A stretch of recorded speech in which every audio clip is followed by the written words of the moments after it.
Meus amigos, bom dia. É com muita alegria que nós, mais uma vez, estamos nos encontrando com essa pequena palestra de no máximo 30 minutos do Grupo de Estudos Espíritas Legionários da Luz, de Nova Friburgo, Rio de Janeiro. Nós temos hoje o nosso amigo Júlio, que é um orador da casa, que vai nos brindar com seu verbo. Sejamos todos bem-vindos. Vou ler rapidinho aqui uma paginazinha, como diz o André Trigueiro, do nosso mestre Torres Pastorino. Está seco o tempo.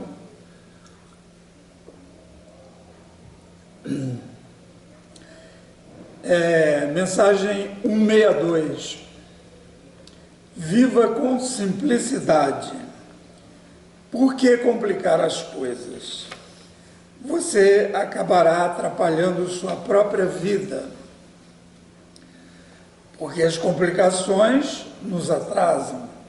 Seja simples e eficaz.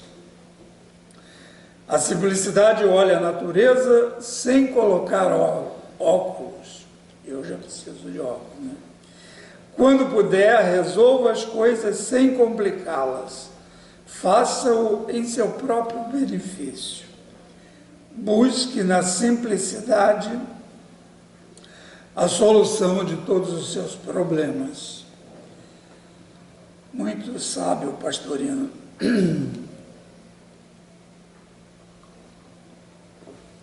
Então, meus amigos, vamos fazer a nossa prece inicial. Deus, Pai de misericórdia, Jesus, médium maior de Deus, neste momento nós estamos nos encontrando para mais uma vez levar a mensagem acolhedora do Evangelho, explicada também através da doutrina espírita. Que a sua luz e o seu amor esteja sempre conosco. Que assim seja, graças a Deus. Então, hoje, temos o Júlio. Júlio, com a palavra. Júlio de Sá.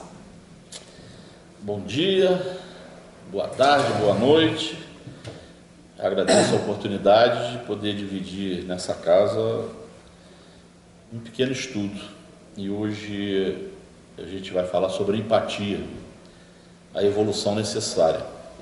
Em tempos bicudos que nós vivemos, onde somos motivados a todo momento a dar opinião, a julgar, né? E a gente acaba julgando de uma forma, às vezes até inconsciente, porque o ambiente, né? A psicosfera que nos cerca nesse momento, ela faz com que a gente esteja sempre pronto a dar a opinião, e a opinião geralmente vem com julgamento. E nós temos que estar atentos sobre isso. O Pastorino fala sobre simplicidade. Eu acho que é o momento da humanidade procurar simplicidade. Acho que é o momento da humanidade parar de crescer economicamente.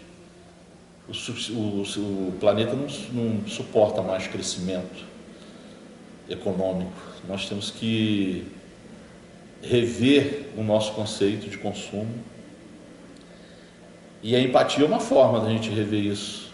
Quando a gente olhar para os nossos irmãos necessitados, para aqueles que estão sendo agredidos, expulsos das suas terras, para que o sistema ocupe com o poder econômico, nós temos que empatizar com essas pessoas. A empatia é uma evolução necessária. E ela passa meio que batido pela gente. A gente não presta atenção. A empatia é uma virtude que nos aproxima de Deus. E todos nós, com certeza, no nosso contrato encarnatório, colocamos a empatia como um dos elementos fundamentais. Porque senão nós não teríamos nem tido autorização para encarnar. Está na pauta. Está na pauta. Na pauta encarnatória. E nós acaba que a vida vai consumindo e a gente vai se deixando levar E essa pauta acaba sendo de difícil cumprimento. Tem uma frase de Paulo que me faz refletir muito, que ele diz: o bem que eu quero fazer eu não faço, e o mal que eu não quero fazer eu faço. O bem que eu quero fazer eu não faço, e o mal que eu não quero fazer eu faço. É uma condição que nos é imposta e nos traz pelo ambiente cultural, pelo próprio sistema que nos coloca em redes sociais, mídias e provocações a todo tempo para que você opine, e quando você opina, você julga. Eu fiquei muito impactado com uma entrevista da Monja Coen ao Odete Trigueiro, e ela fala do Dalai Lama, né? O Dalai Lama é um cidadão, né? Um ser humano maravilhoso que vive um exílio permanente por questões políticas, e apesar de toda a pressão, ele jamais abandonou a sua missão espiritual, né? A compaixão é um ser que tem todo um histórico de bondade, e ele fala que a virtude da empatia, isso me impactou muito, a virtude da empatia só estará completa quando a nossa capacidade de se colocar no lugar do outro inclua a vítima e o algoz. Tem que ter a percepção, né? E a empatia só existe dessa maneira. Empatizar com a vítima, para nós, é fácil. Para alguns, não. Nós vimos aí há pouco tempo o caso da menina de 10 anos, que era violentada pelo tio e que passou a ser condenada por uma grande parte da sociedade. Passou a ser a ré e não o tio. Exatamente. Então, A vítima passou a ser a ré. exatamente. Agora, para nós espíritas, que temos os ensinamentos da doutrina, não é difícil empatizar com a vítima. Mas como seres humanos, é muito complicado empatizar com o algoz. O Dalai Lama tem empatia até com o algoz dele, que é o governo da China. Exatamente, é isso aí. É por isso que eu coloquei ele aqui como exemplo. Outro exemplo que também é muito interessante, que nos estudos, Steve Hawking, aquele cientista, um homem que passou a vida toda numa prova permanente, que atingiu o seu corpo, que foi defiando o seu corpo, mas ele o tempo todo ofereceu-se à humanidade, né, com a sua ciência, contribuiu muito para a nossa doutrina. Agora, as últimas experiências antes dele desencarnar, ele estava num projeto de comprovar a existência de universos paralelos, né? E o Espiritismo fala disso desde lá do século XIX. Mas ele foi uma pessoa que se dizia ateu, mas que deu um exemplo de espiritualidade muito grande. Olha só, você ouvir isso de Steve Hawking.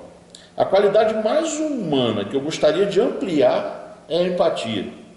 Ela nos une de uma forma amorosa e pacífica. Então, olha só o exemplo de uma pessoa que se dizia ateu. E o nosso divino modelo, né?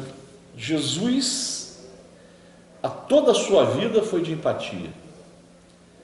Mas no momento mais difícil para o seu corpo, o corpo humano que ele habitou,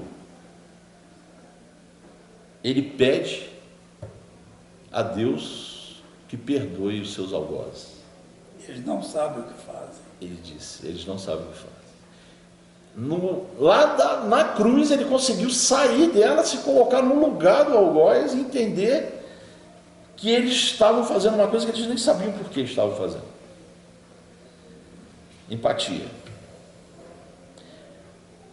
O exercício da empatia nos leva à capacidade de compreender o outro, entender o que ele sente, como reage, colocando-no nas mesmas circunstâncias em seu lugar. É assim que deveria ser. Entendendo que empatia não é concordar, também não é julgar. O lema doutrinário fora da caridade não há salvação nos remete inteiramente à empatia e compaixão. Jesus disse: vinde a mim todos os que estáis cansados, sobrecarregados, eu vos aliviarei. posicionou-se como alguém que acolhe o outro em suas dores e dificuldades. É porque o nosso equívoco, a gente julga, condena e às vezes quer executar a pena através da vingança. Exatamente. E o exemplo do Cristo é isso. Devemos ter uma postura de acolhimento, de compreensão, nunca de condenação. Segundo a definição de empatia, empatia é um estado de espírito no qual uma pessoa se identifica com a outra, presumindo sentir o que ela está sentindo. A compreensão e a não condenação do comportamento alheio não implica pactuar com o outro, né? No momento mais propício, nós podemos apresentar uma palavra que acalma, que encoraja, que alerta, mas sempre na condição de não julgar, de não emitir opinião.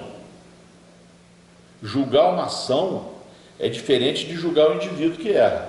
A ação para você pode estar te incomodando, mas ao indivíduo você tem que empatizar, você tem que acolher.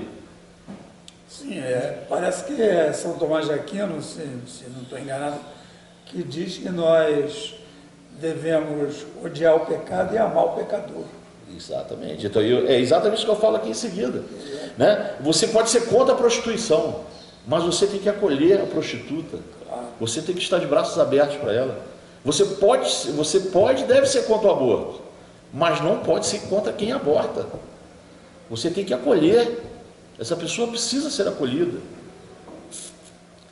Empatia é uma virtude muito, muito difícil e nós precisamos estar atentos e tentar desenvolver. A partir do momento que a gente se conscientiza de que a empatia é uma virtude necessária que nós precisamos desenvolver, nós já demos um grande passo naquela evolução necessária que a gente fala lá do início.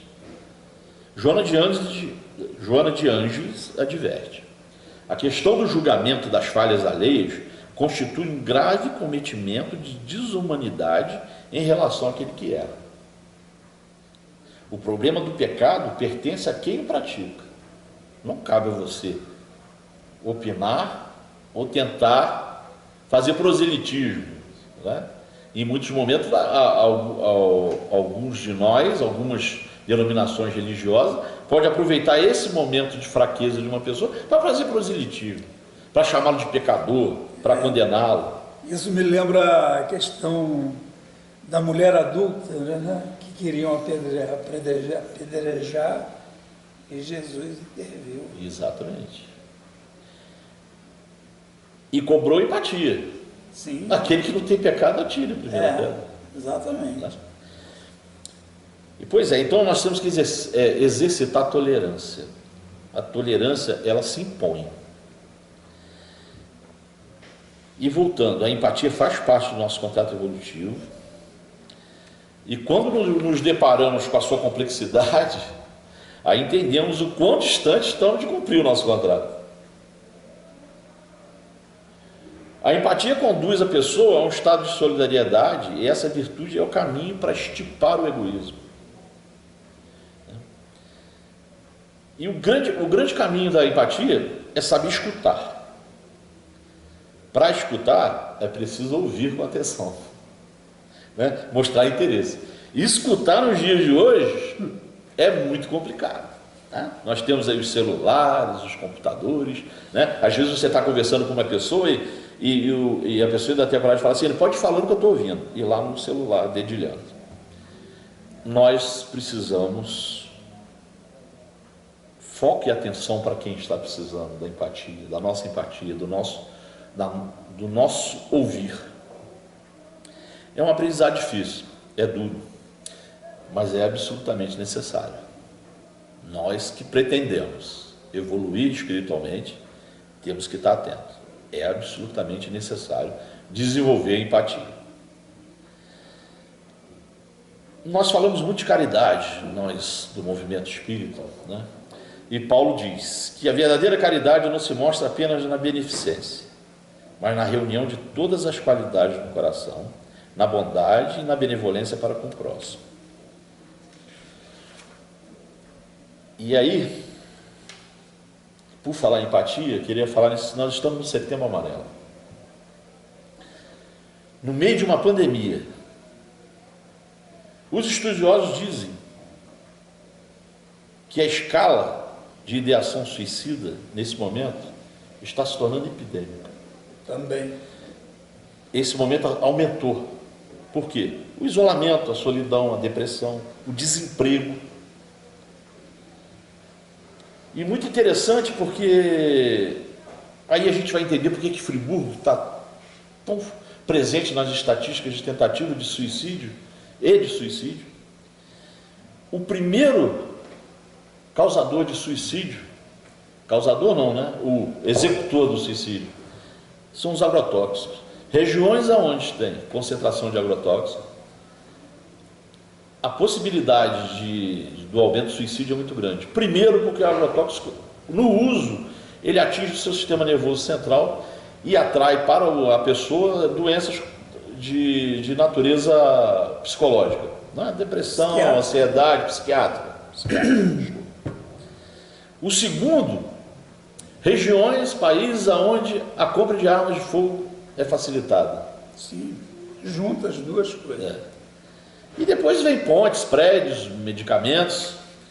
Então, esse Setembro Amarelo, nós temos que estar atentos. É um momento em que precisamos buscar na fé o nutriente da esperança, acolher as pessoas, procurar entender, ler quem se interessa por isso, para poder perceber os sinais e simpatia. Perceber os sinais, né? Ô, Júlio, você permite um parênteses? Claro.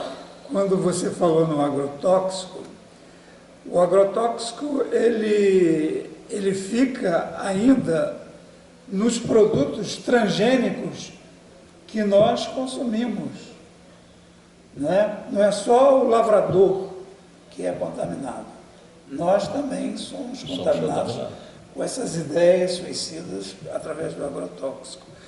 E também, como tem a chuva negra, a chuva ácida, os rios aéreos que vêm das regiões do agronegócio e vêm para o sudeste, vêm para o sul do Brasil, nas correntes que formam as chuvas e que são necessárias, então vêm também os agrotóxicos para todas essas regiões do Brasil, não é verdade? É isso aí. E então, essa situação, além de ser cancerígena, ela também provoca ou é o gatilho para emergir essas subjetividades complicadas que todos nós trazemos, não é verdade? Isso. Então, a questão do agrotóxico e do transgênico não é só naquela região que produz a agricultura. Ele se prolifera através dos alimentos. Exatamente. Tanto que os países do primeiro mundo estão impondo restrições à importação de alimentos do Brasil, né? Isso. Por causa disso também. Exatamente. E a questão do suicídio, o agrotóxico, ele tem esse índice, essa participação no índice do aumento do suicídio pela facilidade, né? O lavrador está ali com a vasilha, com a embalagem de agrotóxico ali. Então, num impulso que, se ele tivesse dificuldade de acesso, talvez ele parasse para pensar, né? Sim. Quando está o acesso facilitado, também a execução do projeto de ideação suicida fica facilitada. Sim, além do suicídio indireto, ele como vítima, ele também se torna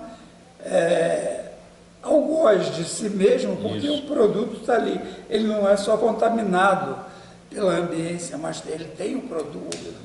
Imediatamente. A arma, como você diz, isso que nos Estados Unidos se vende na esquina, ele tem a arma, o gatilho, ali mesmo. Exato. Só que quando às vezes ele chega àquela atitude extrema, e aí a gente tem que ter uma percepção de empatia e caridade, ele já não responde muito por si mesmo. Daí a nossa empatia e caridade para com o suicida, não é verdade? Isso aí. Não devemos economizar esforços para apoiar toda e qualquer iniciativa de prevenção do autoextermínio, dentro e fora do movimento espírita. Quando analisamos o problema do suicídio, importa diferenciar o ato em si de quem o pratica. Em muitas situações, simplesmente ouvir o desabafo de uma pessoa aflita determina um bem maior do que interromper esse momento para doutrinar quem está sofrendo, fazer proselitismo. Colonizar a mente. Colonizar a mente, isso exatamente, Gilson. Então, ouvir, isso é empatia.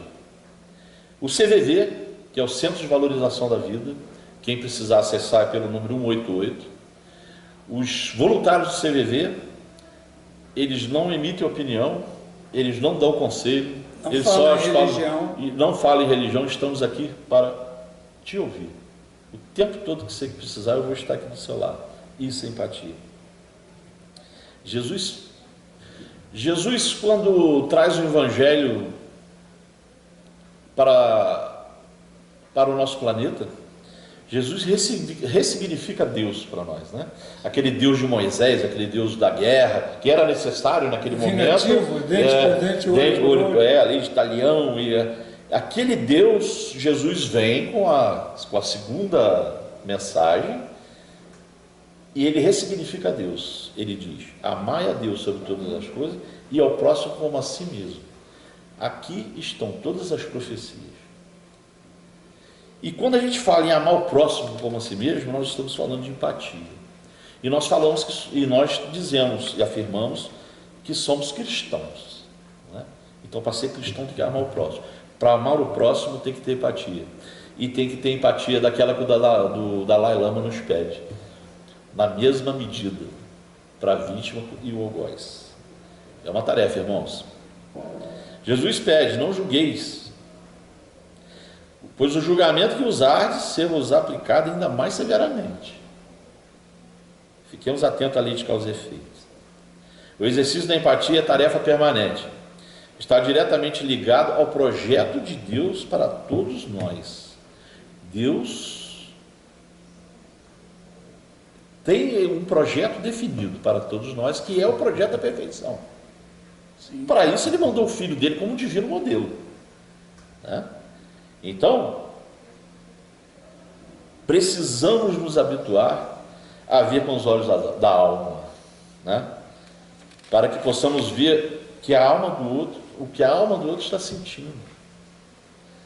Sem esperança, vamos entorpecendo a alma. Devemos cultivá-la em nós e para o próximo. A esperança, ela está sendo muito violentada nos últimos tempos. A gente vê a degradação do meio ambiente, que nos afeta a todos. Nós estamos vendo a pandemia, e a impressão não, a certeza que eu tenho é que a humanidade, o ser humano, ele tem uma facilidade muito grande de se adaptar às condições que lhe são impostas. Então a pandemia já não dá mais medo. O fogo lá no Pantanal já está virando notícia, já estão botando outra notícia antes dele, né? A pandemia era assim, era a primeira meia hora do noticiário, era só pandemia. Aí vieram outros assuntos e a pandemia hoje já fica lá no meio do Jornal Nacional. Foi normatizado. Vai normatizando.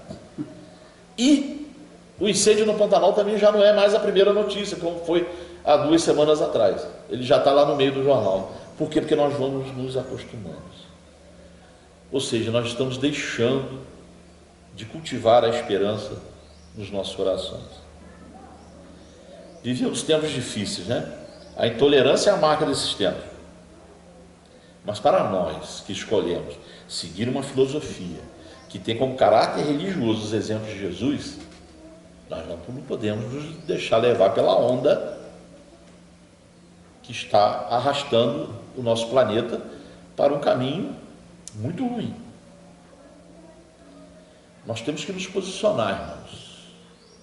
Nós não podemos perder a nossa capacidade de nos indignar. Jesus escolheu um lado, o dos fracos, dos oprimidos. Essa opção é muito definida no Sermão da Montanha. É um estudo que nós precisamos fazer. Jesus enfrentou os doutores da lei, enfrentou o Império Romano, enfrentou as tentações do deserto, enfrentou os fariseus no templo. Os fariseus do templo. para que ficasse claro para todos nós qual era essa opção.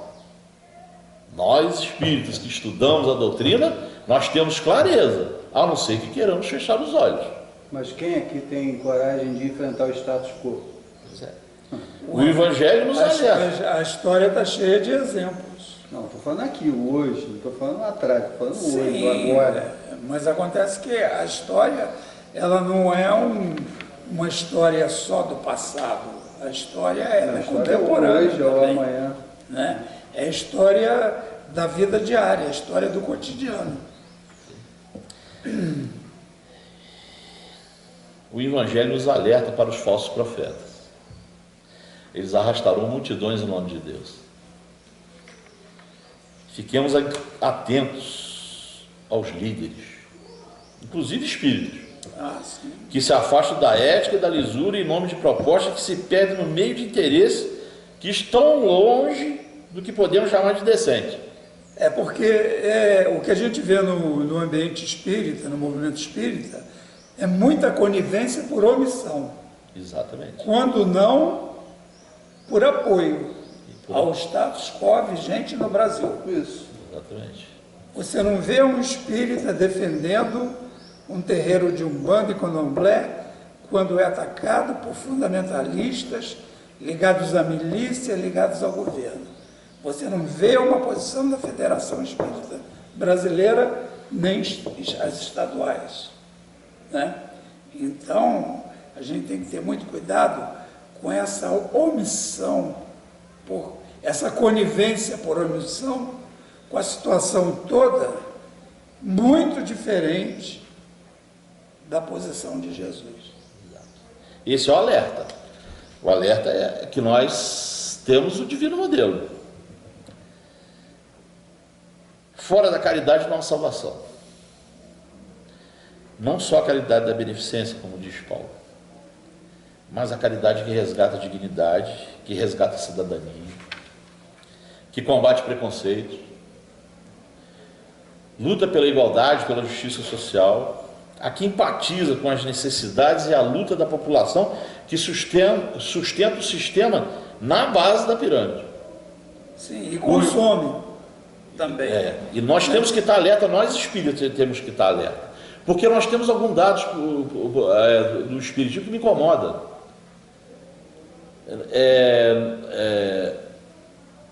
O nosso movimento religioso, porque Kardec não montou uma religião, Não. mas é onde tem,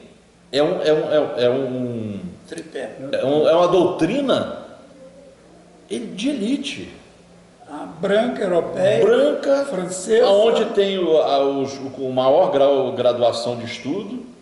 Nós temos que... É burguesa, né? Nós temos mais que compramos livros. Exatamente. Então nós temos que voltar o nosso olhar como cristãos e pela proposta de Kardec, nos 5 livros, o tempo todo Kardec nos alerta para as questões sociais.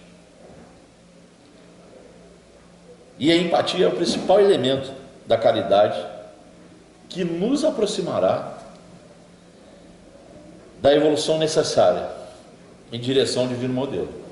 Nós temos que nos alertar, nós temos que estar atentos, que se nós não nos voltarmos para a base da sociedade, não só para atender às questões de necessidade imediata, que temos que fazer, quem tem fome tem pressa, mas nós temos também que fazer o espiritismo, a caridade que resgata os valores humanos, que resgata a dignidade, que resgata o respeito, que resgata a cidadania. Tem que aplacar não só a fome física, mas a fome espiritual. Isso aí. E para isso, irmãos, nós temos que estar sempre atentos. A transformação, a mudança, a reforma começa sempre dentro de nós. Jesus disse para Pedro: sois pedra e sobre essa pedra edifico a minha igreja. Jesus deixava claro, naquele momento, que Deus, a construção de Deus está dentro de cada um de nós. Não está em prédio, não está em templo, está em cada um de nós. A chama divina está dentro de cada um de nós. E para alimentá-la, nós temos que rever o nosso posicionamento diante deste planeta. E o caminho é pela empatia. É podermos, pelo menos, imaginar a dor do outro, para que a gente possa ter sensibilidade E acolhimento. e cuidado com o próximo. Muito obrigado pela atenção, saúde e paz. Obrigado a você, Júlio. Agradecemos a sua disponibilidade e até a próxima vez. Até a próxima. Então, meus amigos, vamos então fazer a nossa prece de encerramento. Deus, Pai de misericórdia, Jesus, nosso amado e amoroso amigo, agradecemos a oportunidade de sermos instigados a reflexões tão importantes a respeito de sua mensagem explicada também pela doutrina espírita. Que a sua luz e o seu amor esteja sempre conosco. Que assim seja, graças a Deus.